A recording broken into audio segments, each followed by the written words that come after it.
Thank you very much. Let's give Scott a tremendous round of applause for a great job he just did. Give Scott a round of applause, if you please.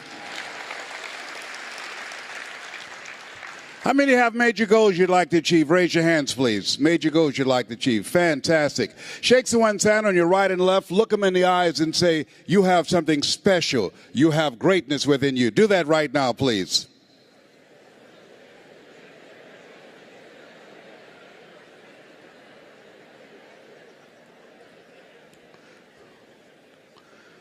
Very good. I like to ask audiences how many have major goals you'd like to achieve.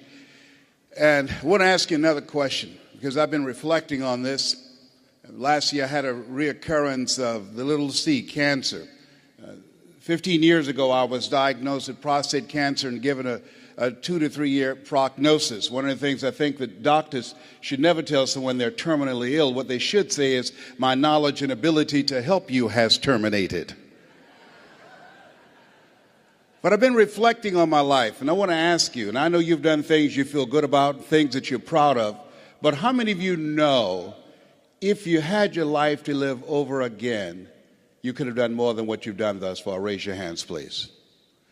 That proves the point that what we do and what we accomplish in life is only a tip of the iceberg of what's possible for us. So I want to share some thoughts with you. I want you to think about 3 goals that you'd like to achieve in 3 areas of your life. Number 1, what's one personal goal that you'd like to achieve? Why don't you think about that? My first personal goal was to buy my mother a home. I'm one of 7 children that my adopted mother adopted. And I feel like Abraham Lincoln, who said, all that I am and all that I ever hope to be, I owe to my mother. She was a domestic worker on Miami Beach in the United States, and she cleaned homes and she kept children. And we wore the hand-me-down clothes of the children that she kept. She cooked for families, and we ate the food left over from the families that she cooked for. These were very kind and generous people. They would say, Mamie, whatever food is left over, you can pack it up and take it home to those children that you have adopted. And I used to walk around these big, beautiful mansions, and I'd say, Mama. And she said, what is it, Leslie? When I become a man, I'm going to buy you a big, beautiful home, just like this. How many have somebody special you'd like to do something for? Raise your hands, please. Very good. We're going to show you how you can make that happen. Now I want you to think about your financial goals, growing your business, advancing your career, taking your life to the next level. I want you to think about the goals that you've set for yourself, why you've invested in yourself and being here. And whatever the goals are that you've set for yourself, and I hope you've raised the bar on yourself, I want you to multiply it 100-fold. I found that most people fail in life not because they aim too high and miss. I found that most people fail in life because they do what I did for most of my life, aim too low and hit. And many never aim at all. Now I want you to think about your social contribution. What will be different because you showed up? Horace Mann said we should be ashamed to die until we've made some major contribution to humankind. One of the goals I have is reduce the number of women who die from breast cancer. My mother was a 22-year breast cancer conqueror. How many men over 40? Raise your hands, please. Men over 40. Very good. One of the goals every time I speak, I encourage men to get their PSA test, which stands for prostate-specific antigen, and their digital rectal examination. And I'll be glad and they can check our prostate by looking in our ears. You know, it's got to be a better way. I'm turning red as I talk about it, but you can't see it. A friend of mine was at a medical convention. Hey, Les, let me give you a free rectal. I said, no, buddy, you too motivated. Homie, don't roll like that, you know. One of the goals I have is teaching people how to tell their story, how to grow their business, be the voice of their business, how to improve the customer service, how to develop their leadership voice, how to go from being local to being global. I want you to think about the things that you want to do with your life, the kind of impact that you want to make. And as you think about those 3 categories, let us say together with conviction, it's possible. Together, please. Everybody together, please. Say it's possible. You know, the easiest thing I do is come up here prepared to speak for you. But the most difficult thing that I've ever done and took me years to do was to believe that I could do it. Given my beginning, born in an abandoned building on a floor in a poor section of Miami, Florida, called Liberty City, with a twin brother, being adopted, being labeled educable, mentally retarded in the 5th grade and put back from the 5th grade to the 4th grade, and failing again in the 8th grade, and not having any college education. And if both my birth parents stood up and said, "Hello, son," I would not know either one. You know, I saw a movie late one night, and in this movie called Magnolia, Tom Cruise, and there was a line in there that said, "We might be through with our past, but our past is not through with us." How many of you know there are things that we've experienced that can impact the way we see ourselves? Raise your hand as you understand that. And so as you look at yourself and look at your goals, I want you to write this down. You don't get in life what you want, you get in life what you are. You have to create an achiever's mindset. You have to create that yourself. My favorite book says, "Be ye not conformed to this world, be ye transformed by the renewing of your mind." And what you're doing right now is an indication of what's most important. As you begin to invest in yourself, setting aside a time to be here. This is the era what the late Peter Drucker calls the era of the 3 C's: accelerated change, overwhelming complexity, and tremendous competition. And so as you look at yourself and look at your goals, setting aside time every day to work on your mindset, to expand your vision of what's possible for you. They did an interview with Warren Buffett, one of the richest men on the planet, as you're aware. And they asked him, "What's the most important investment people can make today?" And this was in the middle of the recession in the United States. Here's a guy that has billions of dollars in real estate, billions of dollars in the stock market. And he said, the most important investment you can make is in yourself. Everybody repeat after me, please. Live full. Die empty. Say it again. Live full. Die empty. After having 238 radiation seed implants, I was reading one night some words by Dr. Howard Thurman, who was a mentor to Dr. Martin Luther King Jr., to Albert Schweitzer, to Mahatma Gandhi. He wrote, "Deep is the hunger, the voice of the genuine, the centering moment." As I was reflecting on his words, he said, the ideal situation for a man or woman to die is to have family members praying with them as they cross over. He said, but imagine, if you will, being on your deathbed and standing around your bed, the ghost of the dreams, the ideas, the abilities, the talents given to you by life, but you, for whatever reason, you never pursued those dreams. You never acted on those ideas. You never used those gifts. You never used those talents. And there they are staring at you as you're lying on your bed with large, angry eyes saying, we came to you, and only you could have given us life. And now we must die with you forever. And the question is, if you died today, what dreams, what talents, what abilities, what gifts, what ideas would die with you? One minister out of Bahamas said, the wealthiest place on the planet, it's not in the Far East where there's oil in the ground. It's not in South Africa where there are diamond mines. He said, the wealthiest place on the planet is the cemetery. There you see potential never realized. There you find books never written. There you find ideas never acted on. Maybe that's why Henry David Thoreau said, oh God, to reach the point of death, only to realize that you've never lived. Only to realize that you've never scraped the surface of your potential. Let us say again, live full, die empty. And so as you think about your goals and dreams, I'm suggesting that you set aside time every day, if you're not doing it already, reading 10 to 15 pages of something positive every day, listening to audio programs, investing in yourself to expand your mind for what it's possible, to develop a spirit of optimism. And then the next thing is, let us say together, it's necessary. You see, not only is it possible that you can live your dream and that you have to sell yourself on that every day. There's an African proverb that says, if there's no enemy within, the enemy outside can do us no harm. I didn't do this for 14 years because I convinced myself I couldn't do it. I would go see the late Zig Ziglar and Jim Rohn and the late Dr. Norman Vincent Peale, and I saw Tony Robbins, and my heart said, I could do that. How many like to help people? Raise your hands, please. I said, I can do that. And then when I would go to the parking lot, my inner voice would become activated and say, Les Brown, you can't do that. You don't have a college education. Les Brown, you can't do that. You've never worked for a major corporation. Les Brown, you can't do that. Who wants to hear anything you've got to say? How many ever thought about something you wanted to do and you talk yourself out of it? Raise your hands, please.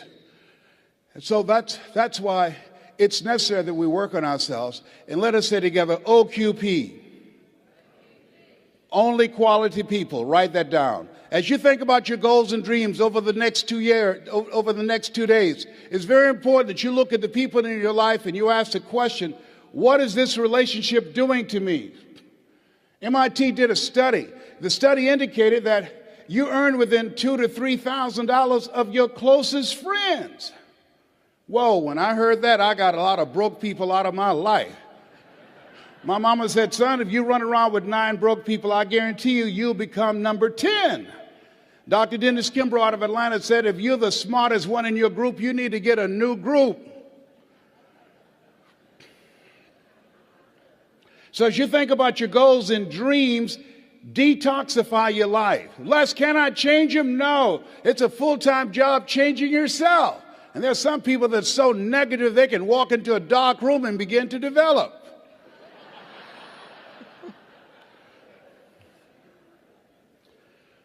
And so it's very important that you look at the people that's in your circle and begin to understand, are you growing mentally and emotionally and spiritually and professionally? Are they an asset to you or a liability to you? The other thing is, as you look at your goals and look at your dreams, let us repeat this, please. Make your move before you're ready. Yeah, write that down. See, I said, well, I don't have a college education. I don't have any paper or alphabets behind my name. And I realized that if you want to make it in life, you want to make your mark, you've got to become a risk taker. Viscott said, if you're not willing to risk, you cannot grow. And if you cannot grow, you can't become your best. And if you can't become your best, you can't be happy. And if you can't be happy, then what else is there? I like what Helen Keller said. She says, life is short and unpredictable. Eat the dessert first. So you have something special. You're here because there's something in your heart of hearts that said, I want more. I can do more. You're here because you're different. How many of you know people who should be here? Raise your hands, please. Yeah, so you're here because you're different. You're uncommon. One man said, I choose not to be a common man. It's my right to be uncommon if I can. I seek opportunity, not security. I do not wish to be a kept citizen, humbled and dulled by having the state look after me. I want to take the calculated risk, to dream and to build, to fail and to succeed. I refuse to live from hand to mouth. I prefer the challenges of life to the guaranteed existence, the thrill of fulfillment to the still calm of utopia. I will never cower before any master, nor bend to any threat. It's my heritage to stand erect, proud and unafraid to face the world boldly and say, this I have done. Give yourselves a round of applause for having an uncommon desire to reach your goals, to achieve something great with your life. Bring your level of energy up.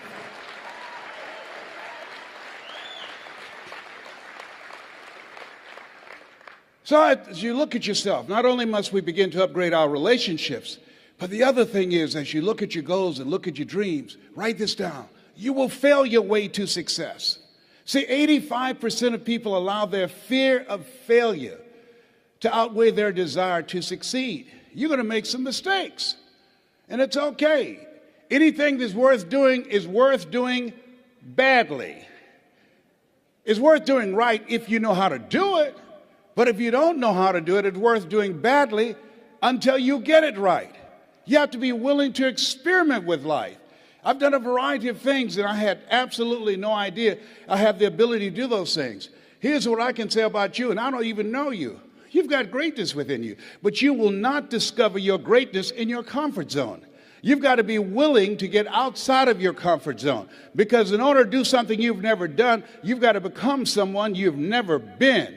And most people, they go to their graves with their greatness still in them. Maybe that's why one woman said in a moment of anguish, "What if you live your whole life only to discover that it was wrong?" Here's something else as you think about your goals and dreams. What's your why? Why do you want to do it? What drives you? This is my mother. She was 46 years old when she adopted first Wesley and I, and then 5 other children. And she was a driving force in my life. Which one am I? On the right or the left? I'm the cute one. Which one am I now? I'm the one on the left, all right? Yes, indeed. And as you think about your goals and dreams, think about somebody that you love, that inspired you, someone that you love, that you admire. And I think about my background, and this is Wesley and I eating sugar cane. You see, we were not born with a silver spoon in our mouths. Do y'all eat sugar cane here in Australia? Anybody ever had sugar cane? Most of you have not. Just 2 people here. Yeah, it's sweet. It's interesting. Well, you know, we were born in the area of Florida where you eat sugar cane. Donald Trump, father gave him $200 million to become successful. How many of you know if I give you $200 million, you got a good shot at becoming successful? Raise your hands, please. My mama gave us 2 pieces of sugar cane, and we had an advantage. The room always get quiet when I say that.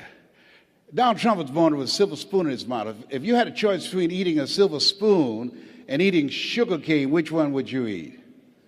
Sugar cane? I told you we had an advantage. That's what I'm talking about. And then I met someone who changed my life. See, what we do and what we accomplish in life is a result of the story we believe about ourselves.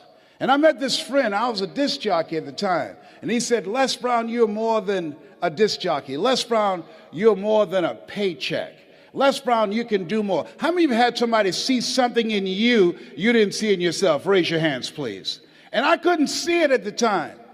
But he continued to talk to me. Faith comes by hearing and hearing and hearing. And eventually I became an entrepreneur. I began to book concerts, and not just doing a radio show, but I invited entertainers to come to town.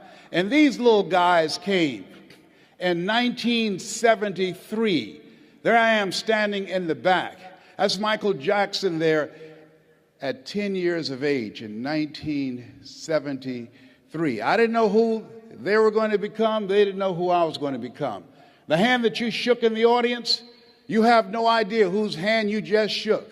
You don't know who they are. Eye has not seen, ear has not heard, nor has entered the heart of mankind what God has in store for that person whose hand you just shook. That person, they have greatness within them, and you have greatness within you. And to prove it, you were chosen 1 out of 400 million sperm. There's something in you. And God said, "I want you, I want you, I want you, I want you." There's something you have that the world needs now. If you don't give it to us, we will all be deprived. And so as you think about your goals and dreams, how many of you like to make a difference in your community? Raise your hands, please. You have the ability to do that. I ran for the Ohio legislature. Had no idea I had the ability to do that. Passed 14 bills my first term. You have greatness within you. You can make more impact than you can ever begin to imagine when you're willing to challenge yourself. Let us say together, leap. Everybody together say leap. And grow your wings on the way down. Yeah, see, one of the things about life, you're going to get hurt. You're going to make some mistakes. You're going to fail your way to success. But you got to be willing to experiment. You got to be willing to push yourself. You got to be willing to challenge yourself by putting yourself in a perpetual state of discomfort. And so, but things happen in life. When you have goals and dreams, things happen. I had no idea. Midway of my 3rd term, my mother became ill. She was diagnosed with breast cancer. And my brothers and sisters called me and said they're going to put her in a nursing home. And I said, no. They said, we thought you would say that. We've interviewed the best nursing homes in Dade County. I said no. See, I had a problem. How can one woman raise 7 children who couldn't take care of themselves, but 7 grown people couldn't take care of one woman? I had a problem with that. And I said, no.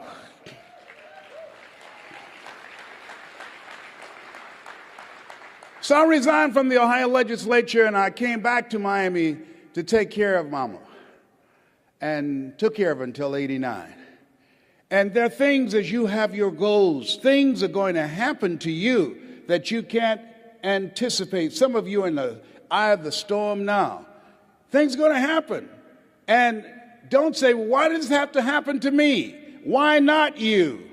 Who would you suggest? You want to give us some names or email addresses?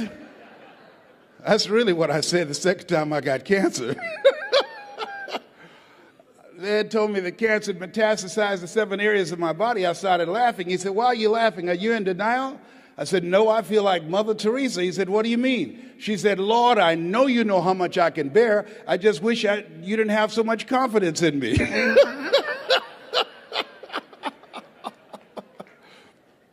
There's times in your life when things are going to happen that you've got to begin to put your dream on hold. And you might have to reinvent yourself. How many have already gone through that? Raise your hands, please. It's called life. And don't tell everybody about it. 80% don't care, and 20% glad as you. You have to suck it up and handle it. That's what it's called being in business, being an entrepreneur, being a risk taker, walking by faith and not by sight. Stuff happens to you. And so I had to go in a new direction.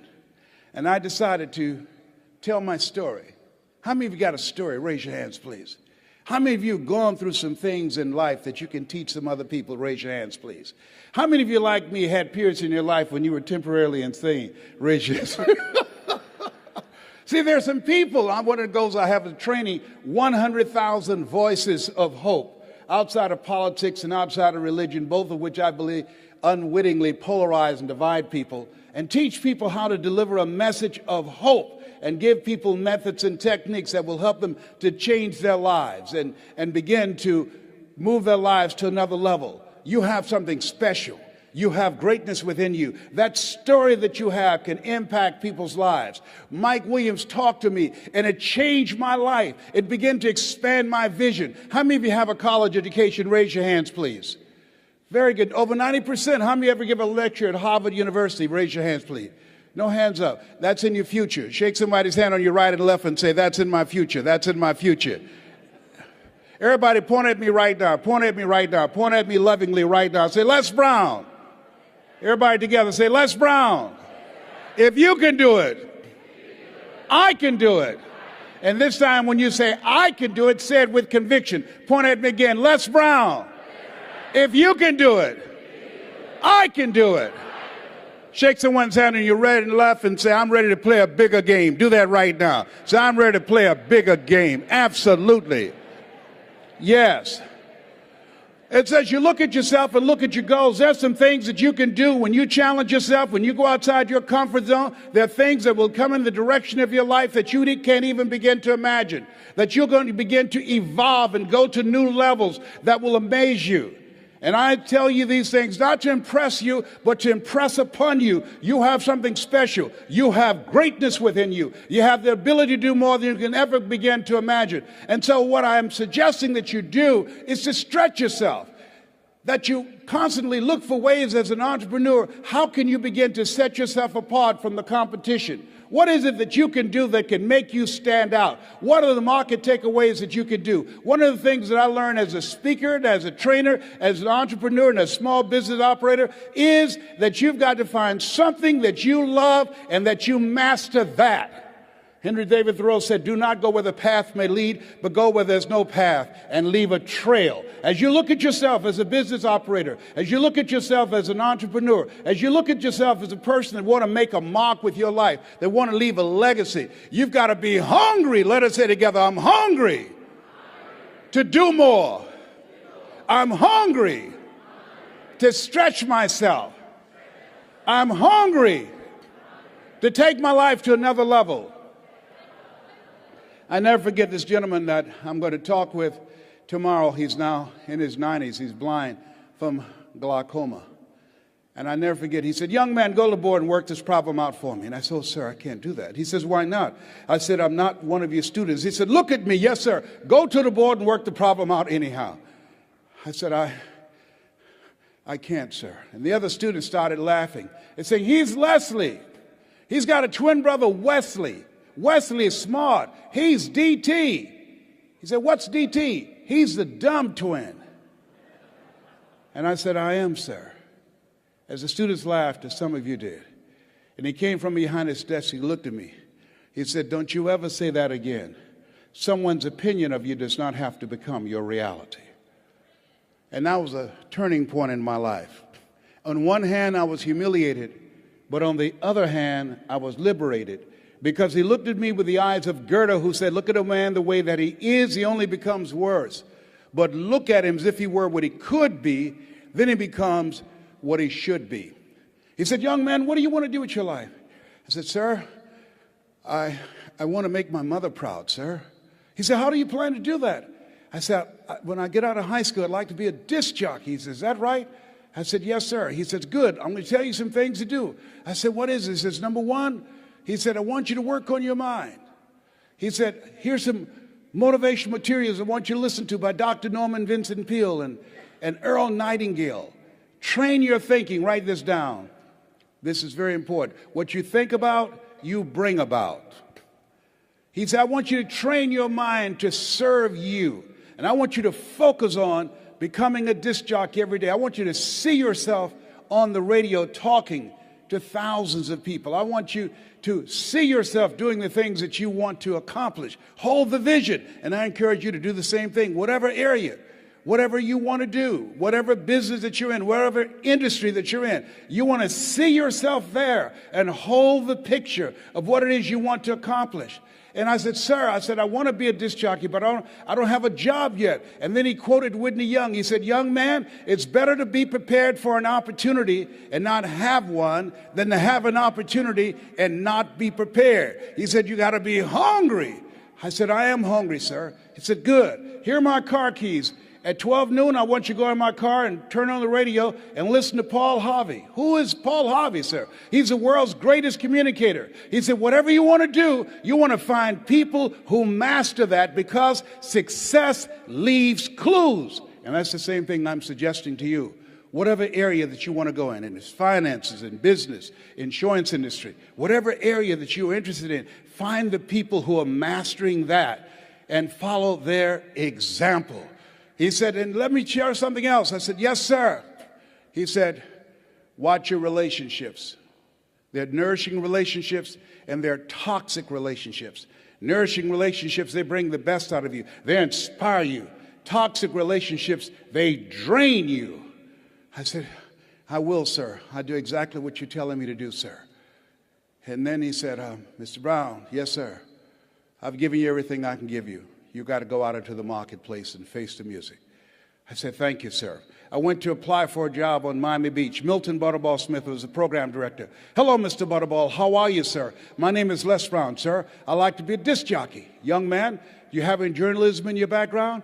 No, sir, I don't. Do you have experience in broadcasting? No, sir, but I visualize myself being on the air every day, sir. I practice. All I want is a shot. Just give me a shot.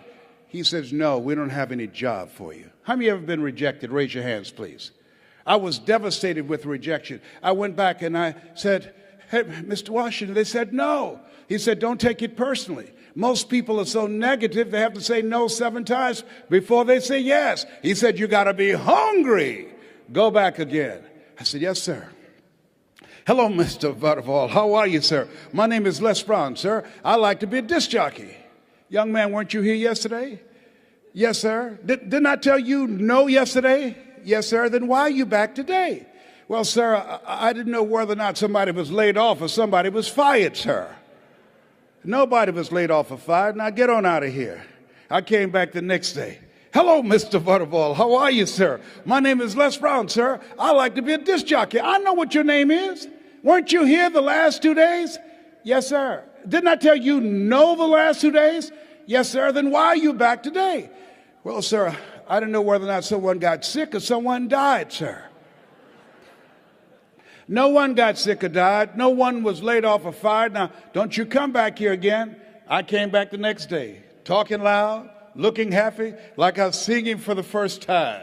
I said, hello, Mr. Butterfall. How are you? He looked at me with rage. He says, go get me some coffee. I said, yes, sir.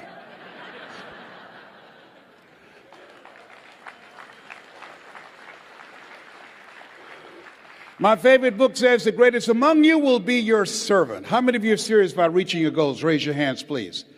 Here's something I encourage you to write this down. Provide more service than you get paid for. As small business operators, and you're going to do market takeaways, you've got to provide more service than you get paid for. You've got to build relationships with people. You've got to be able to tell your story because people do business with people they know, like, and trust. You've got to look for ways, as a lady who became the dominant force in her industry, and they said, how did you get here? In an industry that's dominated by men, and she said, it's not our intention to please our customers or to satisfy our customers. Our intention is to amaze them with the quality of the service that we provide for them. And so you have to literally amaze your customers, go above and beyond as you begin to anticipate what their needs are and look for ways in which you can begin to impact them. And so as you look at your goals and dreams, the people that are willing to do that are hungry. He said, Mr. Brown, go face the music. I went to apply for this job 3 different times. They said no. Finally, they asked me to become the errand boy for the disc jockeys. I'd go get their lunch and their dinner, and I'd stand in the control rooms knowing my time would come. Let us say together, my time will come. And on the weekends, they would come out to the parking lot, and their cars be waxed and clean, inside out. They said, hey, who did this? Write this down. Give before you ask. Give before you ask. I was just trying to get my foot in the door. I wanted to establish a reputation of being a go-to person, a person of resourcefulness, a person that's relentless and unstoppable, a person that can get things done.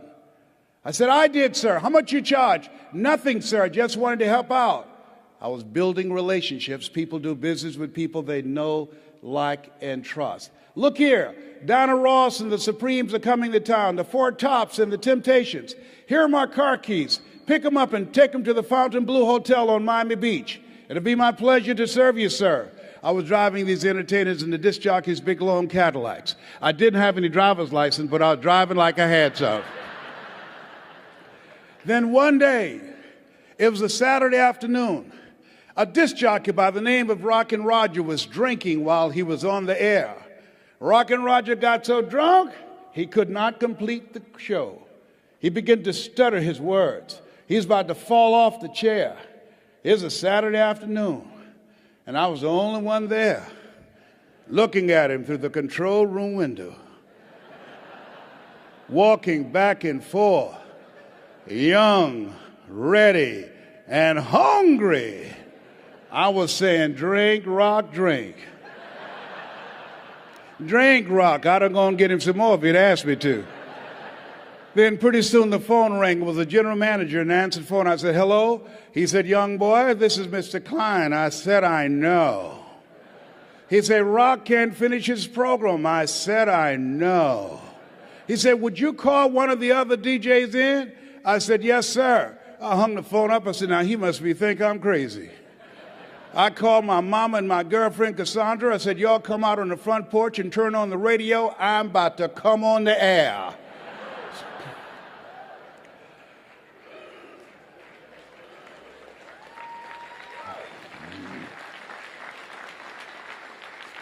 I waited for about 20 minutes, and then I called him back. I said, Mr. Klein, I can't find nobody. He said, young boy, you know how to work the controls? I said, yes, sir. He said, go in there and segue the records, but don't you say nothing here. I said, yes, sir. I couldn't wait to get old Rock out of the way. I put on a fast record. I said, look out, this is me, LB Triple P, Les Brown, your platter playing papa. There were none before me and there will be none after me. Therefore, that makes me the one and only. Young and single and love to mingle, certified, bona fide, indubitably qualified to bring you satisfaction and a whole lot of action. Look out, baby, I'm your love man. I was hungry. Get the old man a round of applause. I was hungry. I was hungry. Shake someone's hand on your right and left, look them in the eyes and say, you got to be hungry. Do that right now. Shake someone's hand and say, you got to be hungry.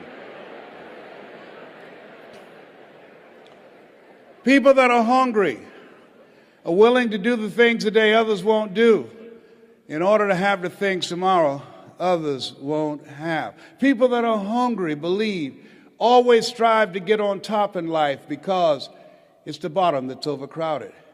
People that are hungry know if you want to be successful, you must be willing to do the things today others won't do in order to have the things tomorrow others won't have.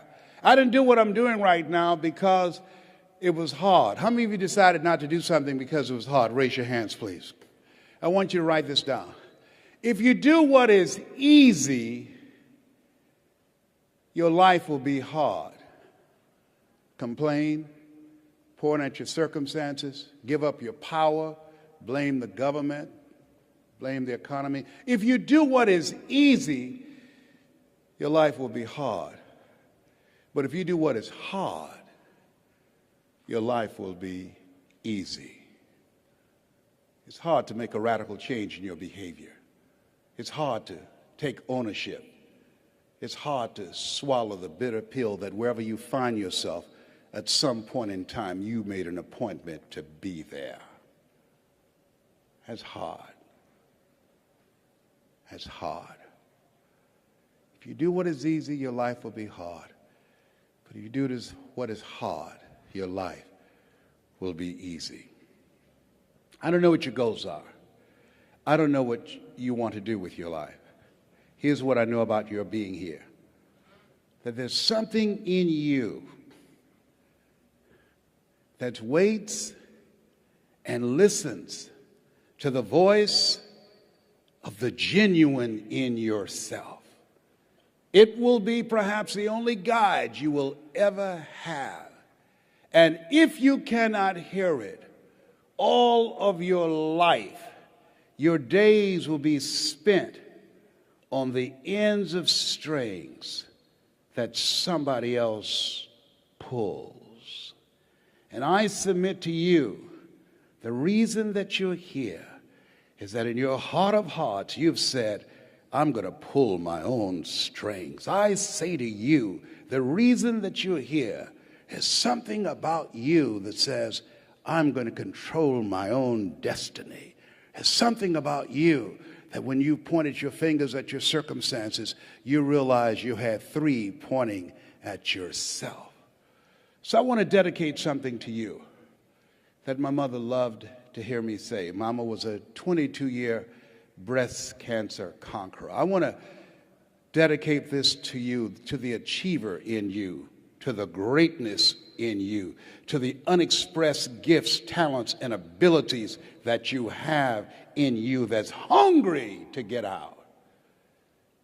And it says simply this. Leslie, yes, ma'am, Mama. Say that thing for me, boy, that it makes me feel good. It says simply this. If you want a thing bad enough to go out and fight for it, to work day and night for it, to give up your time, your peace, and your sleep for it, if all that your dream and scheme is about it, and life seems useless and worthless without it, and if you gladly sweat for it and fret for it and plan for it, and lose all your terror of the opposition for it, and if you simply go after that thing that you want with all of your capacity, strength and sagacity, faith, hope, and confidence, and stern pertinacity, if neither cold poverty, famish or gulf, sickness or pain of body and brain can keep you away from the thing that you want, if dogged and grim you besiege and beset it, with the help of